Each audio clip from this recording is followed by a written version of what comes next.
ప్రకాశం జిల్లాను అన్ని విధాలుగా అభివృద్ధి చేసేందుకు కృషి చేస్తామని రాష్ట్ర మంత్రులు డోలా శ్రీ బాల వీరాంజనేయ స్వామి, గొట్టిపాటి రవికుమార్ వెల్లడించారు.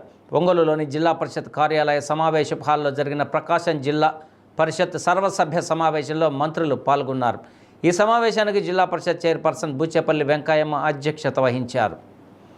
ఉమ్మడి ప్రకాశం జిల్లా సర్వసభ్య సమావేశం కావడంతో ప్రకాశం, బాపట్ల, నెల్లూరు జిల్లాలకు చెందిన పలువురు అధికారులు పాల్గొన్నారు. ముందుగా జిల్లా విద్యాశాఖకు సంబంధించి సమీక్షించారు. జిల్లా విద్యాశాఖ అధికారి కిరణ్ కుమార్ జిల్లాలో పాఠశాల విద్యకు సంబంధించిన నివేదికను సభ్యులకు వివరించారు.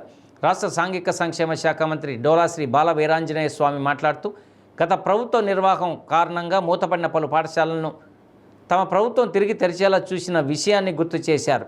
దేశంలోనే పాఠశాల స్థాయి విద్యలో ఆంధ్రప్రదేశ్ మోడల్గా ఉండేందుకు మోడల్ స్కూల్స్ ఏర్పాటు చేస్తున్నట్లు చెప్పారు. పాఠశాలలు దూరంగా ఉంటే ఆటో ద్వారా పిల్లలను పాఠశాలలోకి పంపిస్తే ఆటో ఛార్జీ ప్రభుత్వమే భరిస్తుందని తెలిపారు. రాష్ట్ర విద్యుత్ శాఖ మంత్రి గొట్టిపాటి రవికుమార్ మాట్లాడుతూ, ప్రకాశం జిల్లాలోని పాలుట్లలోని చెంచుగూడెంలో 1000 ఇళ్లకు విద్యుత్ కనెక్షన్లు ఇవ్వడం జరిగిందన్నారు.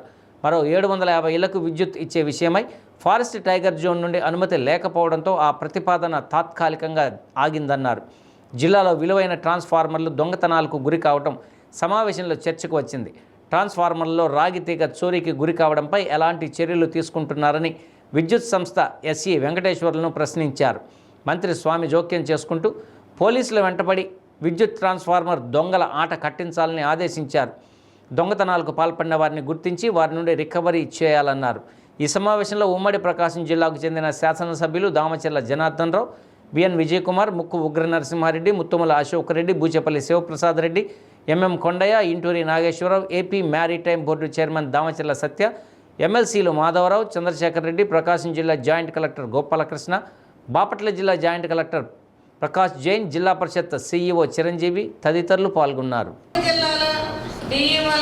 ముందుగా మీ శాఖకు సంబంధించిన అంశాలపై గత సమావేశంలో సభ్యులు అడిగిన సమస్యలపై మీరు తీసుకున్న చర్యలను వివరించవలసిందిగా మరీ కోరుకుంటున్నాను.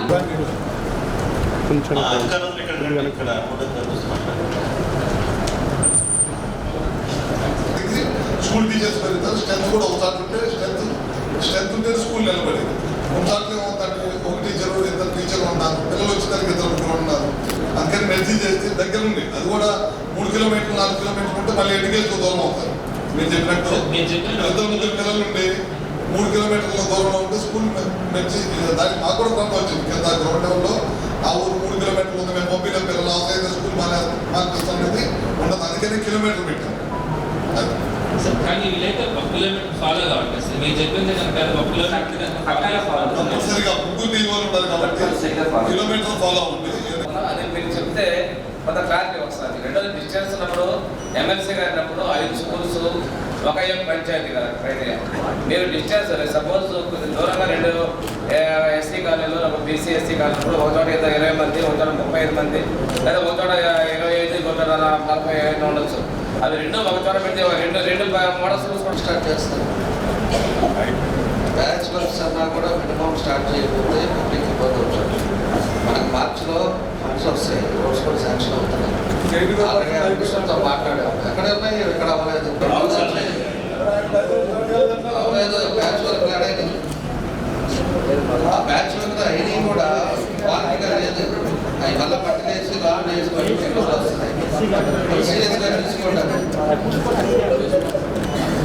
రెండవది వచ్చేసి చెప్పిన అర్థమైందా? బ్యాచ్ వర్క్ వేసినవి కూడా క్వాలిటీ లేవు అంటున్నారు. సర్టిఫికెట్ లేదమ్మా, క్వాలిటీ లేవు అంటున్నారంటే ఏదో ప్రాబ్లం చెప్తారు. గ్రౌండ్ లెవెల్లో బ్యాచ్ వర్క్ వేసినప్పుడు నామ్స్ ప్రకారం గట్టిగా చేపించాను. ఏదన్నా ప్రాబ్లం వచ్చి బ్యాచ్ వర్క్ చేసిన తర్వాత ఇమీడియట్ గా రెక్టిఫై కాకపోతే ఆ కాంట్రాక్టర్ పిలిపించి మళ్ళీ చేపించాను. అర్థమైందా? వీళ్ళు అడిగితే ఎన్హెచ్ అంటారు, ఎన్హెచ్ అడిగితే వీళ్ళు అంటారు. వాళ్ళు టీఆర్సీ పెట్టిన తర్వాత ఎన్హెచ్ పీడిఎంలో నిలవాలి.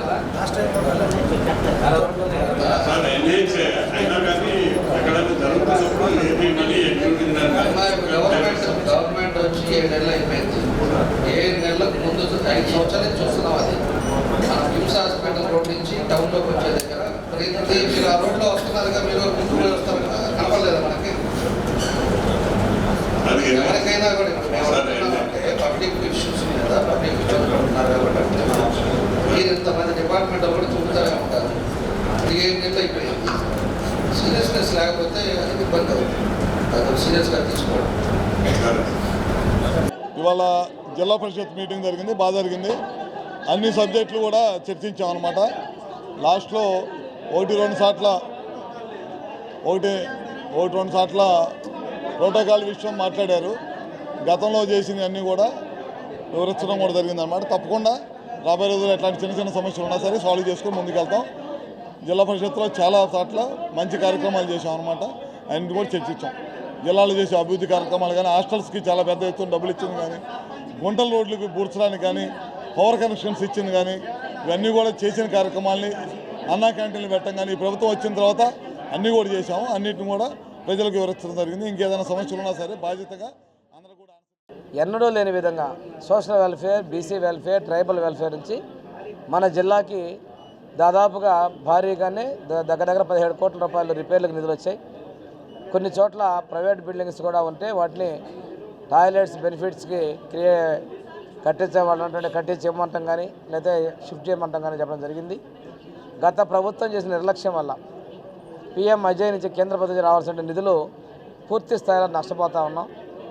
మొన్న నేను ఢిల్లీలో ఉండడం వల్ల ఆ మంత్రితోటి కొంచెం అధికారులతోటి నెగోషియేట్ చేస్తూ ఉన్నాం. ఎందుకంటే వాళ్ళ నిర్లక్ష్యం వల్ల రాష్ట్రం కొన్ని 100 కోట్ల రూపాయలు కూడా నష్టపోతూ ఉన్నాం. అంతేకాకుండా ఈరోజు జరిగినటువంటి దానిలో డ్రింకింగ్ వాటర్ సమస్యను కూడా కొన్ని చోట్ల సక్రమంగా జరగట్లేదని చెప్పేసి ట్రాన్స్పోర్ట్ అన్నారు. ఎవరైనా తప్పు చేస్తే వాళ్ళ మీద ఏ అధికారైనా కఠిన చర్యలు తీసుకోమని చెప్పేసి ఆదేశించడం జరిగింది. ఈరోజు ట్రాన్స్పోర్ట్ కానీ ఇవన్నీ కూడా ఎక్కడ అవసరం ఉందో అంతవరకు చేయమని చెప్పేసి చెప్తున్నాం. గతం చేసినటువంటి అప్పుల వల్ల ఈ రాష్ట్రం అప్పులు తీర్చుకుంటూ సంక్షేమాన్ని అభివృద్ధిని ముందుకు పోతా ఉన్నాం. ఈ విధంగా ప్రతి ఒక్కరికి సంక్షేమాన్ని ఇవ్వడం జరుగుతూ ఉంది. అభివృద్ధి విషయంలో ఎటువంటి రాజీ మేము పడటం లేదు.